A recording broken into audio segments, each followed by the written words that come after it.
If I can get your attention real quick, don't worry about it. If you see him come out from behind that thing over there, let us know. We want to follow him. And then, Dave, if you would, if you just pick him up and throw him outside. Okay.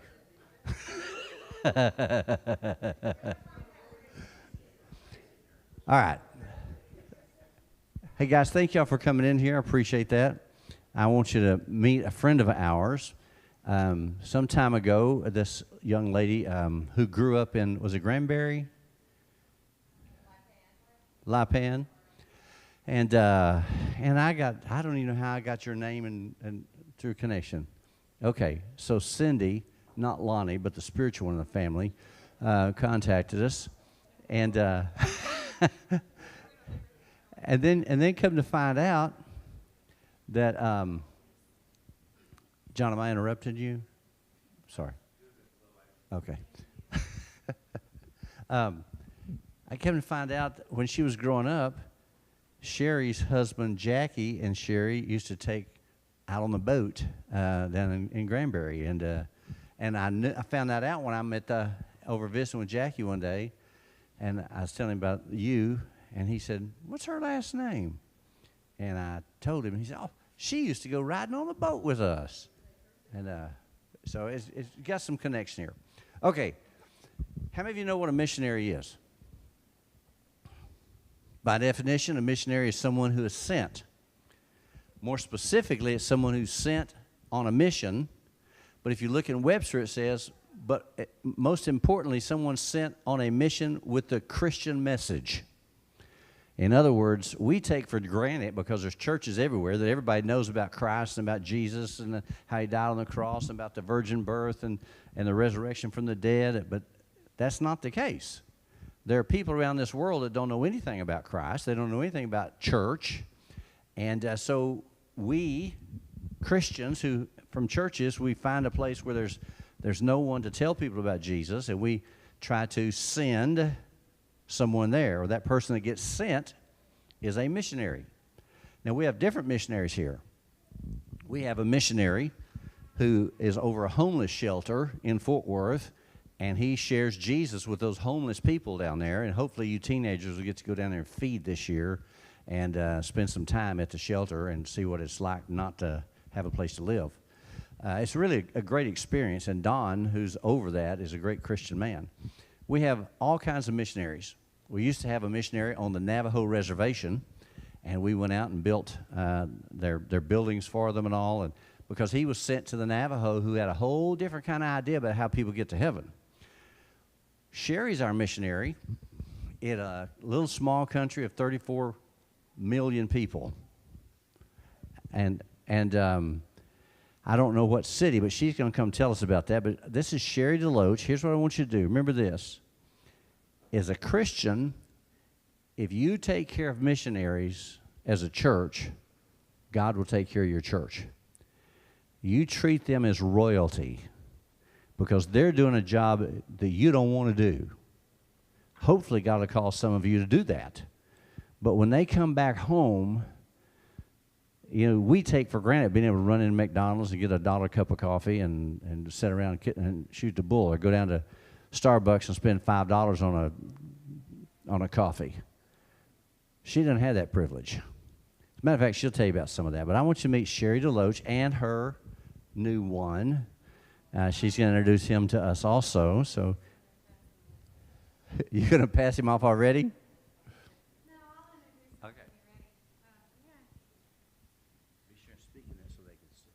Okay, hi. My name is Sheri DeLoach, and I'm a missionary to Lima, Peru. I guess some of you know me over here on this side from before I went. So you guys sent me 2.5 years ago. And this is Blake. He's 6 months old. And I'm going to, Mandy, do you want to go ahead and take him? He's wet. Will you go change him? Okay. Anyway, so I feel like I'm backed up against the stage, and we're so close. Okay, so I'm just going to introduce myself a little bit, talk about a few things, show a few pictures, and then at the end, I'm going to open it up for some questions, so for whatever you guys want to know.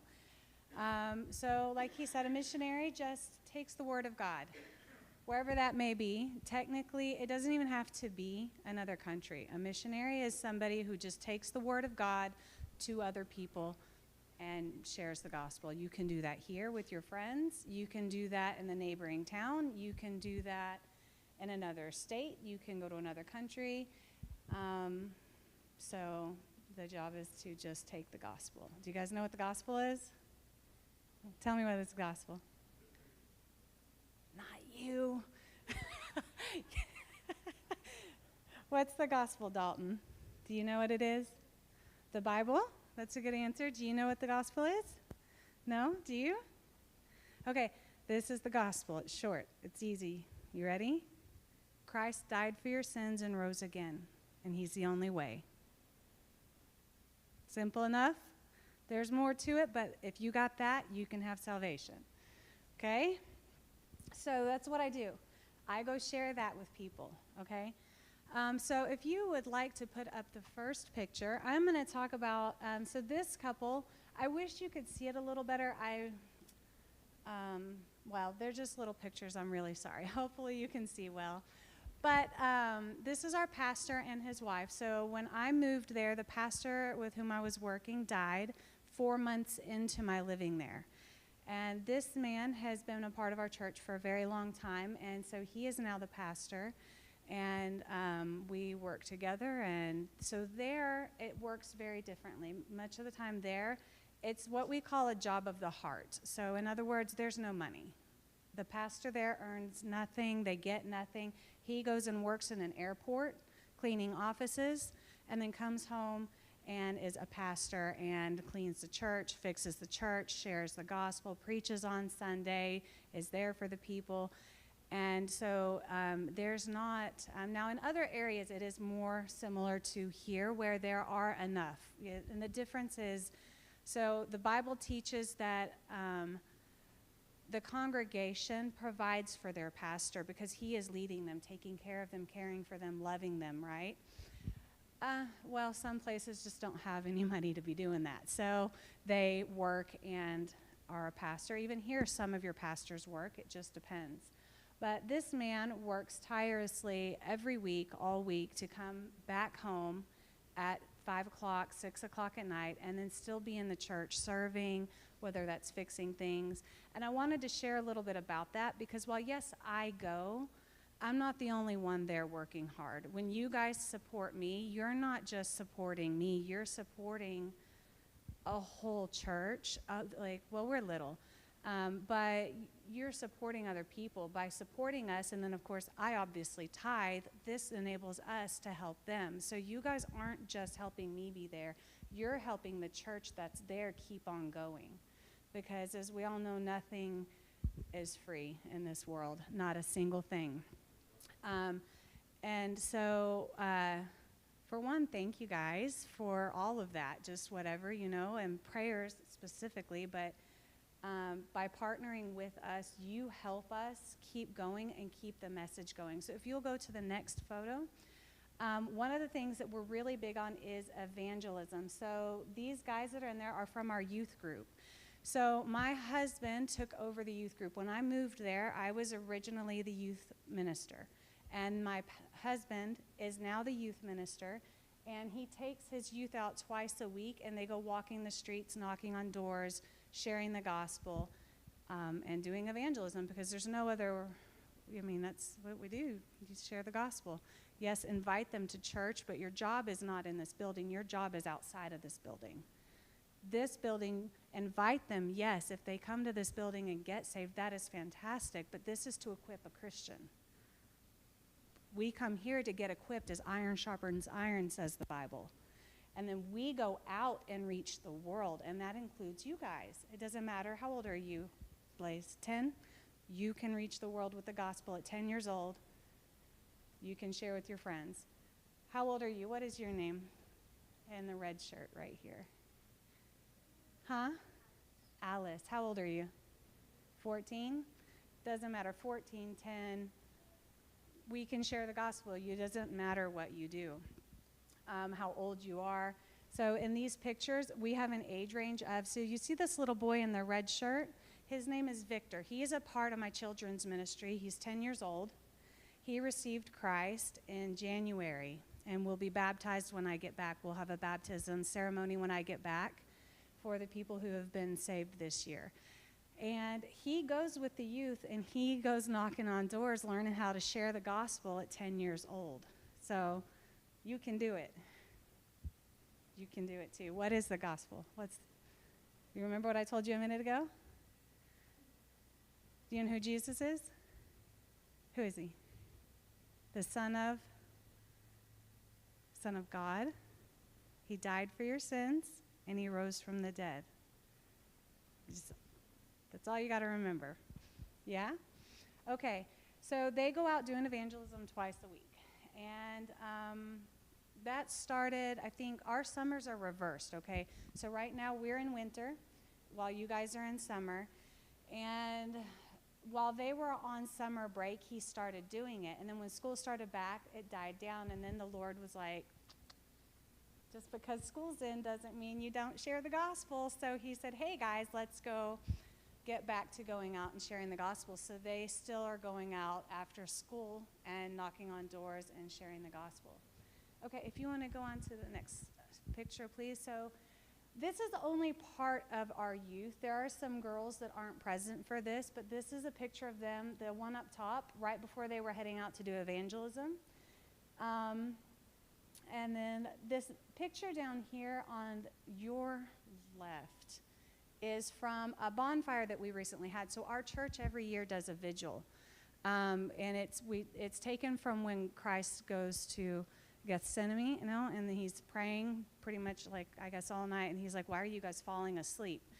So we have a vigil every year where the whole night is spent in prayer and worship, and then with a couple of Bible lessons. And it's all night long. It's a vigil, praying and watching like the Bible teaches all night, just singing songs of worship to the Lord and being in prayer and seeking the Lord's face for the whole night. And so this is a picture of some of our youth and some of our members at that. And that was 2 weeks ago. We just did that 2 weeks ago. And then this down here. So one thing we don't have is a worship team, or did not have. And my husband took over the youth and started teaching one of his youth how to play a few songs on the guitar. Oh, sorry. So anyways, he doesn't know a lot. Do any of you know how to play any instruments? You do? What do you play? The piano? Well, good. Then you can serve and worship. You can play? You have a guitar? You can practice, and then you can serve and worship. So my husband only knew how to play a couple of songs, a handful of songs. And this young youth, his name is Renzo, he did not know how to play any songs. So they got together just for funsies and then decided to start learning songs together. Well, now we have a worship team, and that's these guys up here. There's one that plays the piano. There's two that play the guitar. And then some sing. Some sing good, some don't. It doesn't really matter. It's all about your heart. So, you don't have to do it perfectly. It's just about your heart being in what you do for the Lord. So you can use your time playing the piano. You can learn more songs. I'm sure there's someone in the church that knows how to play both those instruments that would love to pour into you guys. Okay, so do you want to go on to the next one? Okay, so this is good. I love this picture. So this is a better picture of our pastor and his wife here on the end. And these are most of our youth, but not all of them. And they wanted to take them out to an appreciation dinner for doing evangelism. So the pastor and his wife, they called me and they said, hey, when are you guys free? We would like to take the youth out to eat and just show them some love, because we're really proud of them for going out and doing evangelism. How many youth do you know come home, do their homework, and then go to the church to go knock on doors, And so this was a really fun night, and it was just a really good time. Oh, and that's me and my husband there on the end. If you can't tell, I'm pregnant there, and then the blue hat is my husband. Okay, we can go ahead and go on to the next slide. Okay, so one of the things I wanted to share, because, I was telling, it's particularly to you guys, to the youth, to the children, it doesn't matter your age. You can serve in the church. You can share the gospel. You can do these things no matter your age. This top picture is one of our youth. He is 15 years old, and we teach them how to teach. So I write lessons for the kids, and then they teach. Well, I teach the kids, but Sunday mornings, I write the lesson for Sunday morning for the kids, and then we teach one of the youth how to teach the lesson, and they start teaching the Bible. You are not too young to teach what you know. You don't have to know everything to share what you know. And on the bottom, that's our very first Sunday having worship. So that I'm really so proud of. They practiced so hard. This was only 3 weeks ago. This bottom picture was just 3 weeks ago with our new worship team that we have. So how cool is that? We've just been using YouTube, sticking up YouTube videos and following the letters. Not the letters, I'm sorry, my brain gets crossed with Spanish sometimes. Following the words. And so we still put words up, obviously, so that in Spanish, they call them las letras. And so, my brain just, it doesn't go where it needs to go sometimes, sorry. Anyway, so this on the end, his name is Renzo. He's the first one, the one with the guitar, who learned how to play with my husband. Then in the middle, this is Mayuri. She also teaches Sunday mornings. So she's 16, and I write the lessons, and then she studies them, and then she teaches the kids on Sunday mornings. And then I help where need be. And then this one on the very end, his name is Andro. He's also up top, who was teaching on a Saturday, and he knows how to play the piano a little bit, also plays the guitar, and he actually sings really well. And so, yeah, I'm pretty proud, I gotta say. It's a very cool thing. If you have any desire, you guys come see me. I mean, I do not live in a fancy area. You cannot come stay with me and get a coffee. You're not gonna go to some fancy restaurant. There's not really any tourism, but if you wanna come enjoy sharing the gospel in the streets and see what it is all about, you just tell your good old pastor, and I am sure he would love to send you my way, because missions is where it's at. If we're not sharing the gospel, if we're not showing people how to not be lost, then we're not being good Christians, the end, right? So, okay, we can go ahead and go on to the next one. Okay, so here is where, this is my main ministry, apart from, I do the women's ministry, which I'll show you in a minute. But right now, my main ministry is the children's ministry, and I love, love, love it. So this little boy up top, I don't know his name. He doesn't come very often, but he's only 3, and he comes with his older sister. Parents don't really come. They all just wander in off the streets when they want to and then go back, and you don't really know where their parents are, but praise the Lord that they're at church. So he didn't know how to pray, and so I sat down and walked through it. He might be 4. He's really little, though. He doesn't really, he's very little. And so I helped him pray. He had not prayed before, so I helped him pray. And then, so what some of these pictures are is what I do for the lessons with the kids is we start out with some free time and give the kids time to get there, because Peruvians are not known for being on time, so you give all of them time to get there, and then you start. And so I do the lesson after snacks, but to get them to pay attention, I'm sure, who teaches Sunday school here? Okay, so my Sunday school teachers know that one good way to get kids to pay attention are rewards. Who gives candy? Who gives candy? Yes. If you've ever taught children, you know you give candy. So after the lesson, I play Simon Says, or some other game, but they love Simon Says. So we play Simon Says, and whoever does the thing they should not do in Simon Says can't answer the question. And so then the rest get to answer the question and get a candy if they get it right. They have to get it right. They got to be listening to the message. Anyways, and it's just so fun. We started the children's ministry a little over a year ago, I think. A year ago, I believe, last summer. God just put it on my heart to do more than just Sunday mornings, because like we have the youth, we have women. We don't have enough men in the church to have a men's ministry, so if you guys want to be praying over that, please do pray. And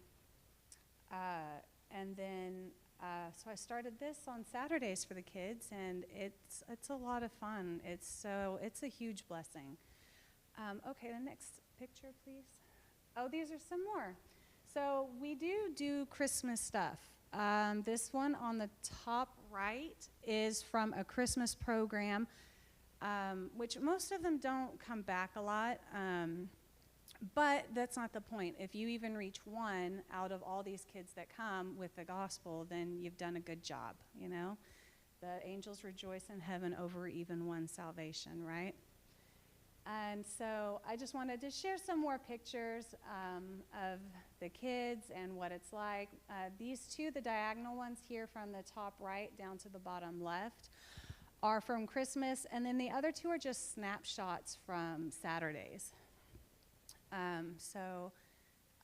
It's pretty good. I think we have our kids ministry and our youth ministry are probably larger than our other ministries, so it's wonderful. Okay, the next one, please. This is prayer night. Okay, so real quick, we do Sundays. We do Tuesday nights as women's night. And then Thursday is a prayer night. So what it is a short Bible study. And at the end, they go through and they go around the table and do prayer, whether that's over the church, over the city, over the youth, over the women. And they just take a night to genuinely sit down and dedicate time in prayer over all these areas of life, of ministry that really need prayer. And so there are more now than this. This is kind of an older photo, but like I have learned, don't keep all your photos on your phone. It's not smart. You can't find anything. You'll lose them all. They're not there. You want them, and then you can't find them. But it has grown. I had found a picture that's more recent and with all the people who come on Thursday nights now, and then when I went to go put it in with my stuff, I couldn't find it. So, yeah. Then again, you can't see my husband. He's always in a cap, and then so you can't see his face. But that's him next to me in the cap also. Okay, and then the next slide should be our women's meeting. So 2 years ago, shortly after I got there, I started a women's ministry. And so I think one of the things that's hard is gossip. In any country, in any culture, gossip is hard, right? So when I started it, the women wouldn't open up. They wouldn't open up. They would come, they would do the lessons, but they were so worried about what they'd say in the meeting that someone would gossip about them later, that if they asked for prayer, they'd be gossiped about later. Well, I am proud to admit, 2 years later, women are starting to open up, and we're having genuine prayer time in the Word, and trust is starting to form. But it has taken 2 years. And so, like, I share that because so if you guys find that that's a struggle here, keep at it. Don't lose hope. You just keep being the good Christian that God's calling you to be, and the rest will follow suit. And so, because when I started the women's ministry, we didn't really have very many, and now we have between 10 and 15 that come. Sometimes it's low, it depends on the night, but usually it's a pretty good number, because our church isn't big. It's, I would say no more than 30 people on a Sunday, 40 maybe, and that includes kids and youth. It's small, but it is steadily growing, so it's good. Okay, and then the next photo. Oh, this was from the anniversary of our women's group. And I think this is almost all the regulars, and then we have other women who kind of cycle in and out. You know, you have your core groups in every church where, like, these are your faithful who are there at every little thing, and then you have the people who kind of flow in and out when they can make it. And I would say that most of these women this woman in the middle, I'm going to talk about her in a minute, but she's a new believer. She'll get baptized when I go back. I wish we could have done the baptism before I came so that I could share those with you. But I do have other baptisms. But anyways, if you'll go on to the next one. What time is it? Do I have a clock? Okay. Okay, so these are a few salvations. These are not all the salvations that we have had, but I can't stand up here all day long showing you every picture of every baptism and every salvation and every person, or we'd be here for a while. So these kids up top are, 3 of them received Christ this year through the children's ministry. This one in the shiny blue jacket at the end. So I was supposed to come the 30th, and there were problems, and I couldn't. So getting my son across the border, because he's Peruvian first, and he has citizenship, he is American, but there were problems. You think there's problems until you don't go to America, you stay home, you go to work, and you lead a little girl to Christ that you wouldn't have been there to lead to Christ had you come to America. And so 2 Saturdays ago now, that little girl has been saved for 2 Saturdays. But all except, so the little boy on the pink shirt on the end there, he was already saved. But everybody else in this photo are new believers this year. And so if we'll go on, I'm going to show a couple of photos of some baptisms, and then we're going to transition into questions and stuff. Our baptistry is real small, and it's in the floor like an old school church would have been here, with it just, in the floor. I don't know where you guys' is. Is it hidden here? You'll haul it in. Our church hauls it in, too, in Granbury. Ours is just here in the floor. And then, so if you'll go on to the next slide, it's the last picture I have, but they're 2 of my favorites because of the joy on their faces. And I wish the pictures were bigger. Sorry that they're not. But I wanted to share a little bit about what God does in lives individually. This girl up top, when I met her, I led her to the Lord last year. She's been a believer now for 1.5 years. And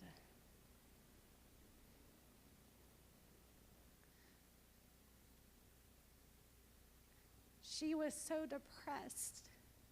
She's 19 years old, and her arms, you can't see the skin. She has cut herself so badly. It is nothing but scars. I met her, I don't even remember how. She just showed up at the church with someone one day, and I started meeting with her. And I wound up leading that girl to Christ. She is 1 year cut-free now. She has not cut herself in 1 year. Christ healed her. When we share the gospel, we're not just saving souls in the after. I mean, yes, that is the primary. Christ doesn't get you over it, make it water under the bridge. Christ heals you when you let him. I have watched that girl change so much in the last 1.5 years. And when she was baptized, she hadn't healed yet, but you can see the Holy Spirit on her face. And she's so smart. She understands the Bible. She is just there. And it is one of the most beautiful things. It doesn't matter where you share. Don't come to church and just come to church. Share the gospel. You don't know the impact you have. Don't let the devil tell you to be embarrassed of the gospel. He does a good job of that here with us, with everybody, everywhere. It's hard for anybody. He likes to tell us, no, they won't want to listen to you. It's better if you just stay silent. If they don't listen to you, they're not rejecting you. They're rejecting God. So don't worry about it. But I wanted to end on these baptisms before we transition into things, just particularly hers, because it's such a dark story, but it's such a bright story at the same time, because she received Christ and totally got healed. And it's just beautiful. And so anyways, I'm going to hand the mic over to Pastor Olin. And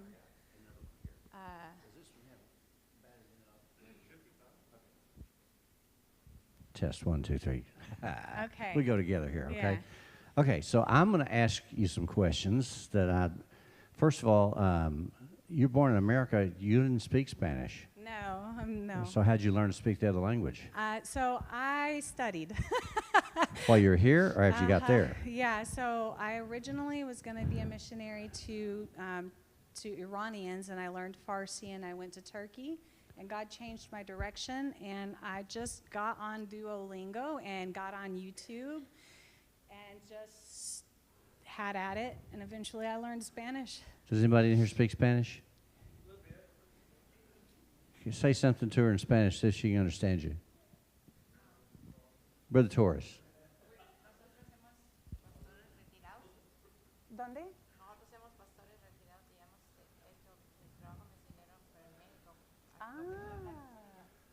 ¿De dónde están? Oh, okay. Qué bueno. So they do mission stuff with Mexico. Yeah. So, But they're from here. So you guys fuiste recién? Oh. Yeah, pero eso nada. She says no because we're too old, but I said it's nothing.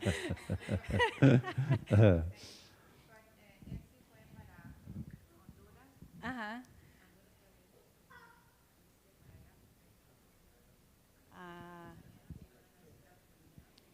Honduras es un lugar difícil. okay, y'all catch up after this over here. Okay, Tell them we gave you money to buy a car with. Did you ever buy a car? I should have put a picture up there for you guys, but look, you can follow me on Facebook and you'll see it. How are we going to follow you if nobody knows how to follow you? Well, I have good news, bad news. Which do you want first?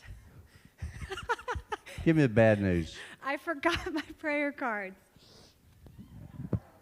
A missionary with no prayer cards. Would you like the good news? Good news. Cindy's my family. I'll see her Saturday. I'm going to give them to her. She's going to bring them to the church, and they have my information Okay, for following all me on right. Facebook. Okay, so y'all can watch her all the time, see what she's doing, okay? Yes. Okay, so you bought a car. What'd you get? So we got a car called it's called a Cherry Tiggo 2. It's weird to say that in English.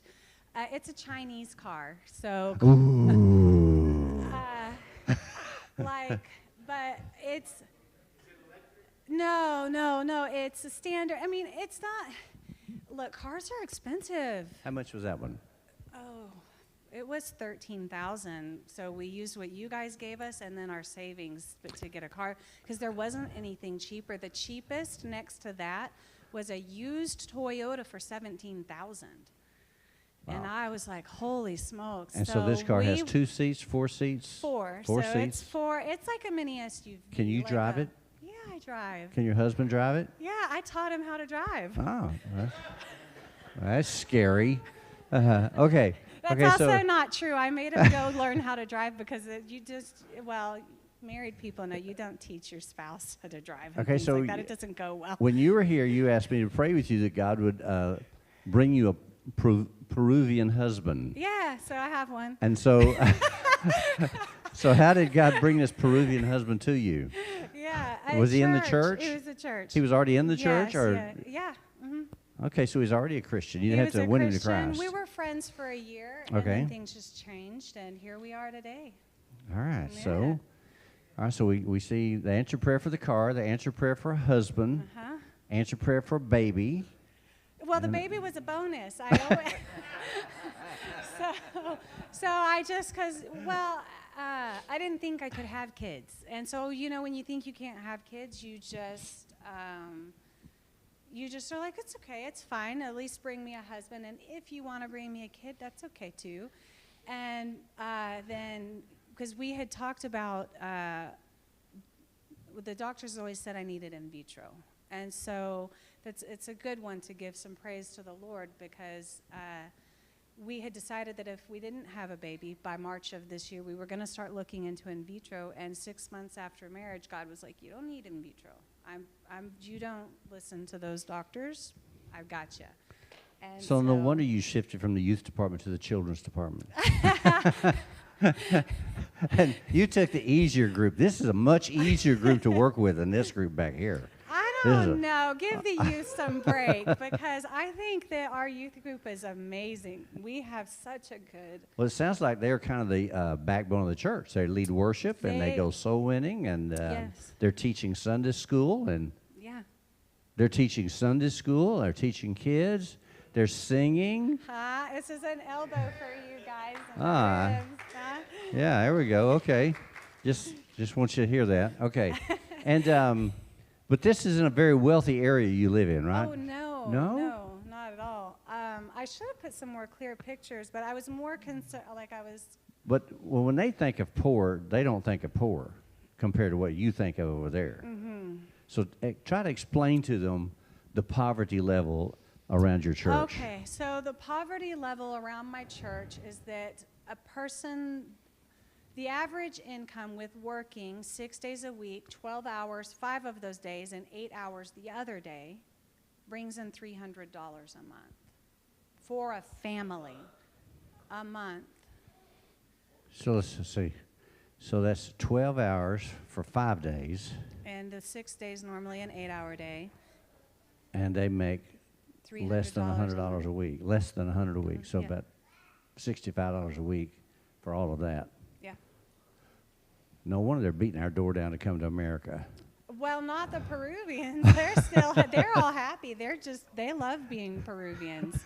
So.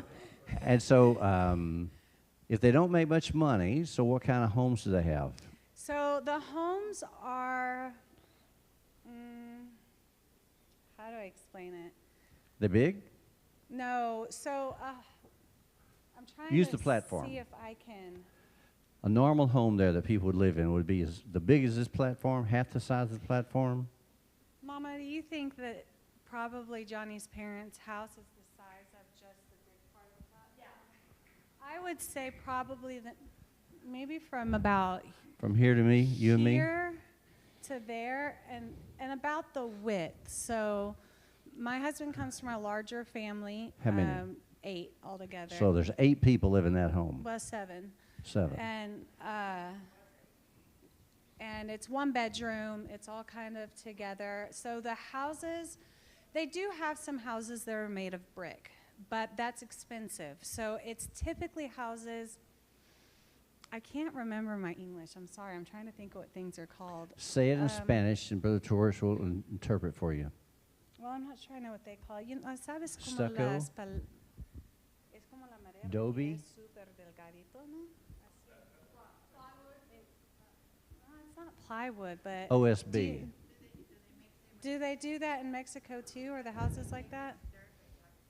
Oh no, it's different in Mexico. Was it what we were seeing on the backboards in your rooms, in your classroom?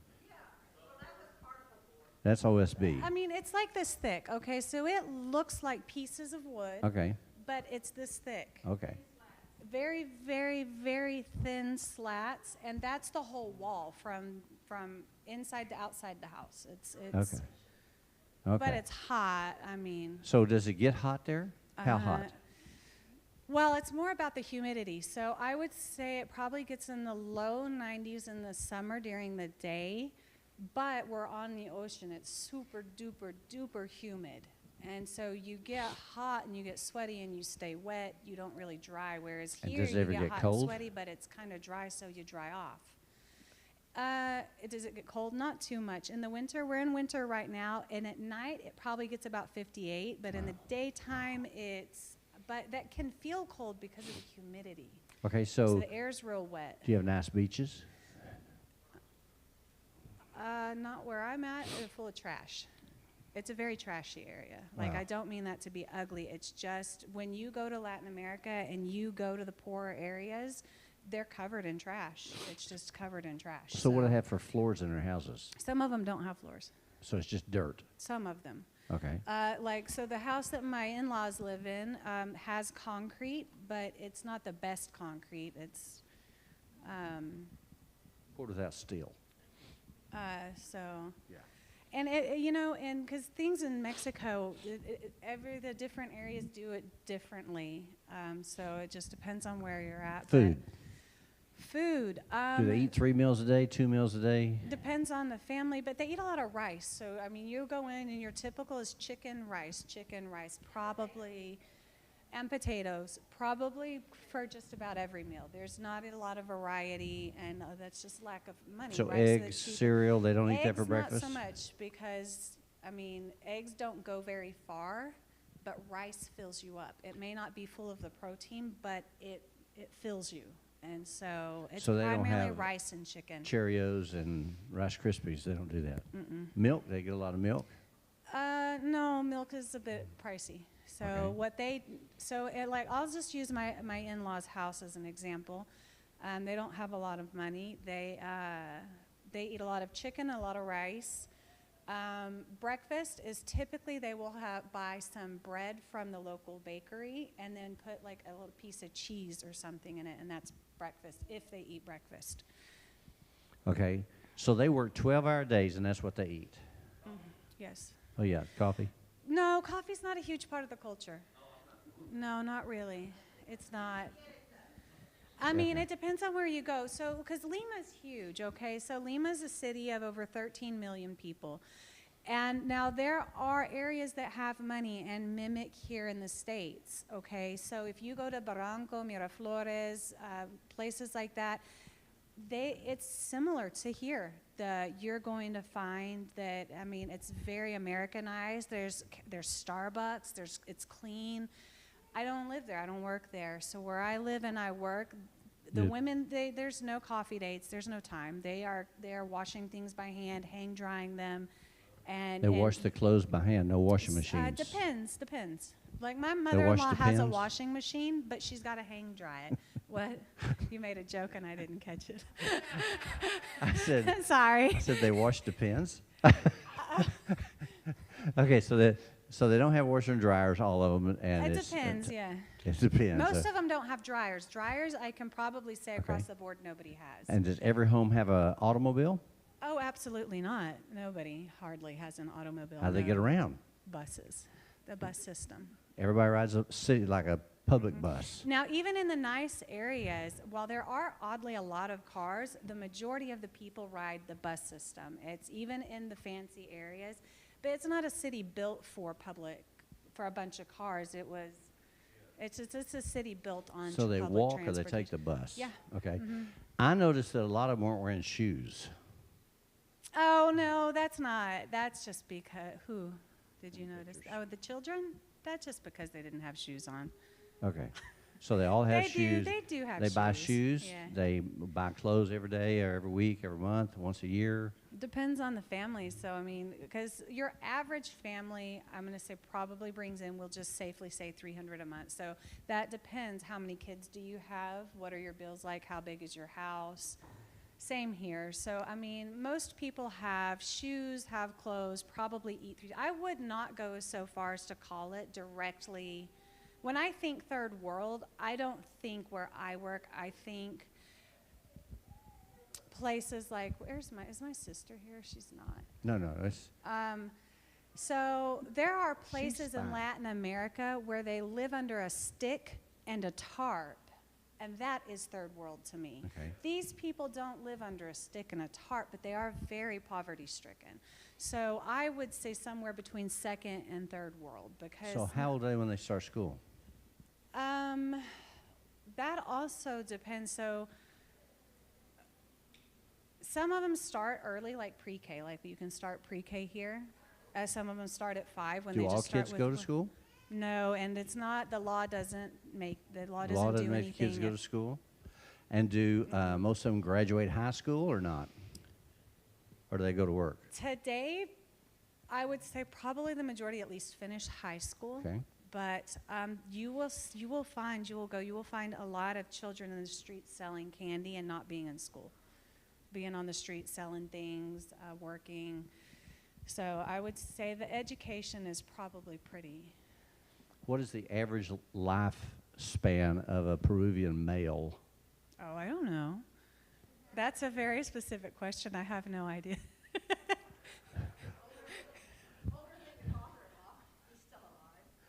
I don't have any idea. How old is your father-in-law? Well, I'm not going to answer questions about their age because what if, anyways, but I don't know. I don't know the average. I don't know how old he is, for one, but two, I don't know the average lifespan of a Peruvian. Okay. So how many people in a year do you think accept Christ there at the church through all your ministries together? Oh, I don't know. I don't know because I don't know. Let's see. I would have to stop and count. This year, I think between my husband going and doing the evangelism in the street, because people will pray. So I want to leave something that's kind of clear, right? When we go pray with people, you don't always know if it's a real salvation. So you pray and the person accepts it. Like, so one thing missionaries will often talk about is that when you go, you want to share the gospel the best that you can, because then when you share, sometimes people just say, okay. Or like if you were to go to India, right, and then they're just going to add another god to their gods and they pray. But so I can give you a number of how many people have approximately been prayed with, how many are genuine. So I would say that I think it was in the 30s, 33 or 34, my husband prayed with in the evangelism doing in the streets. Now, when we want to talk about how many people have also been shared the gospel with, he said they share, at this point this year, approximately probably they've shared about with 300 people the gospel. And probably about 30 to 34 of those, somewhere in there, have prayed in the streets. Now, in the church, we have seen the number is lower. So let's see, we have 1, 2, 3, 4. I think in the church this year, 8 or 9 people. 8 or 9 people in the church this year, and then the other people are people that are in the street that have been prayed with, but then don't come. So. Okay. We're going to end this part of it, and then she's going to be here, and you're welcome to come and talk to her all you want to and ask questions. And then Cindy will bring information about her Facebook page so you can follow her on Facebook. Any questions that you would like to ask her about why she went, how long she plans to stay, any question? Well, she had a question. She was raising her hand a minute ago. Oh, I mean,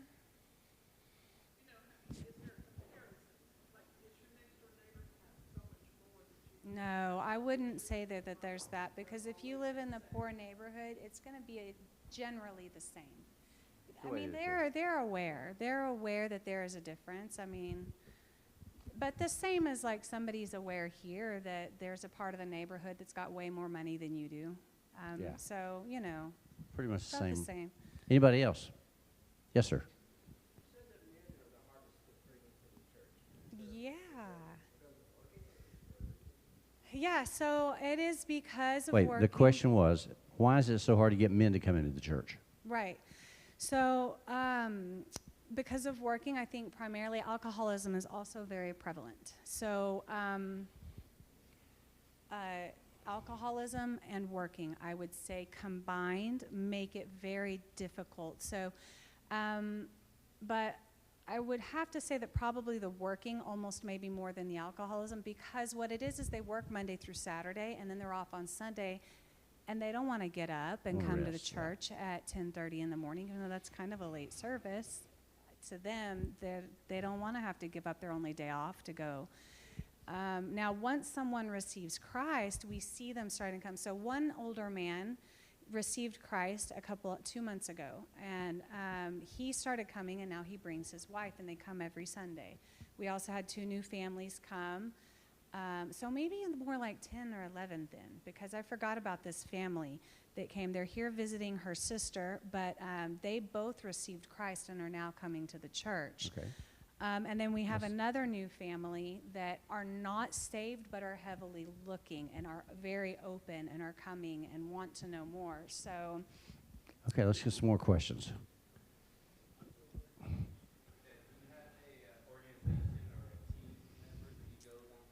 no, I am independent. So there's different kinds of missionaries, and I happen to be an independent missionary.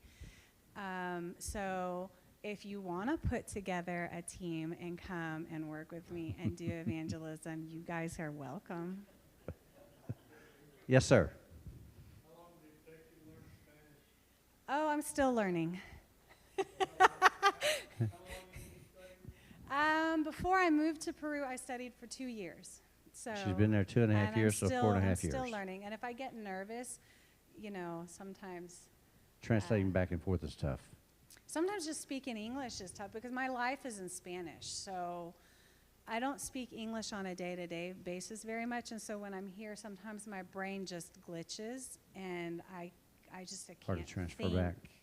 Anybody like else got a question you want to ask?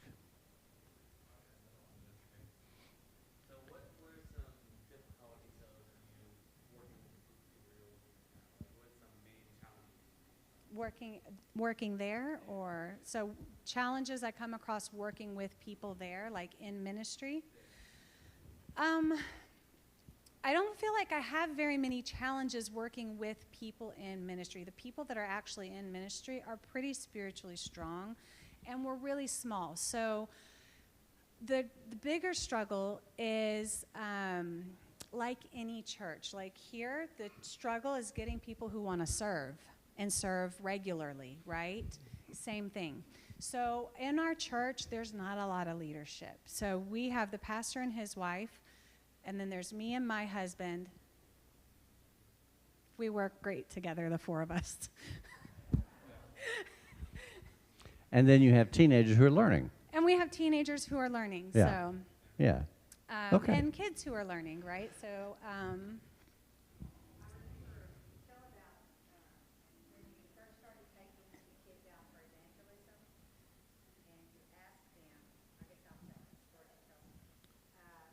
You ever, What was wrong? What was hard for them about doing evangelism? So you started a class is specifically teaching them how to evangelize, what to say, and so they gave them the confidence. And then as you continued to take them out, their confidence built up. I loved that. I will share about that real quick.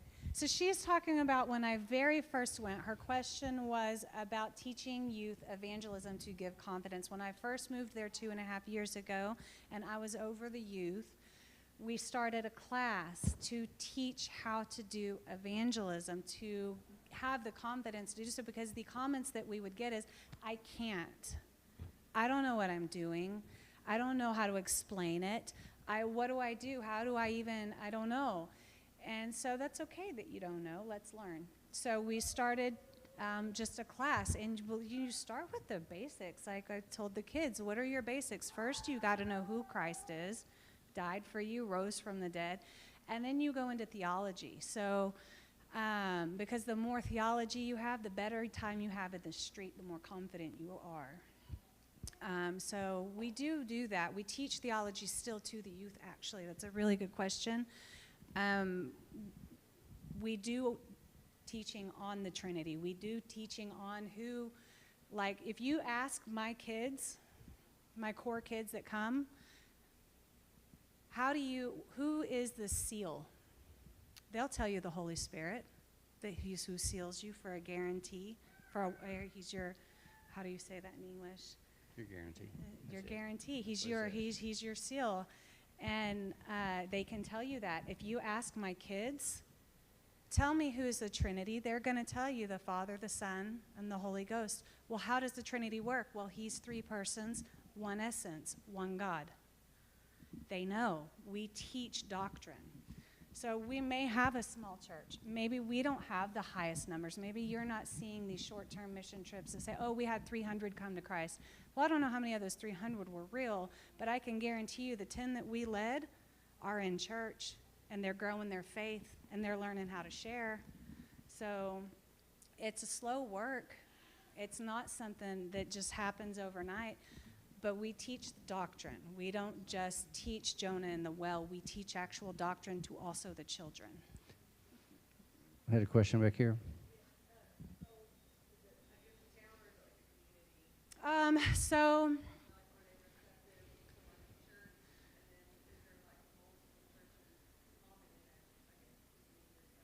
right. So, okay. So one of the things that's hard to wrap our brains around here is how it's structured. So you have Lima, which is the capital. Inside of Lima, you have districts. Inside of those districts, you have districts, and inside of those districts, you have more districts. So,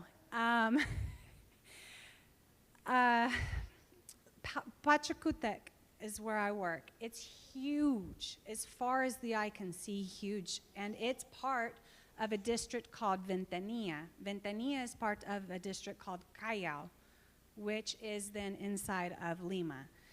And there are a lot of churches. There are a lot of different churches. Christian churches? Both. So we have, okay, so one of the things we've recently done, how much time do we have? I don't want to, okay, I'm going to finish this question, and then we got to stop because I think it's late. So we have denominations there that aren't really, they're not Christian. There's one called Misión Mundial. They teach that Jesus Christ already came back to Korea, that the New Jerusalem is in Korea, and that there's a mother God. Okay, and they have this in Mexico too. Yeah, and they use the Reina Valera because in Revelations, is the translation there.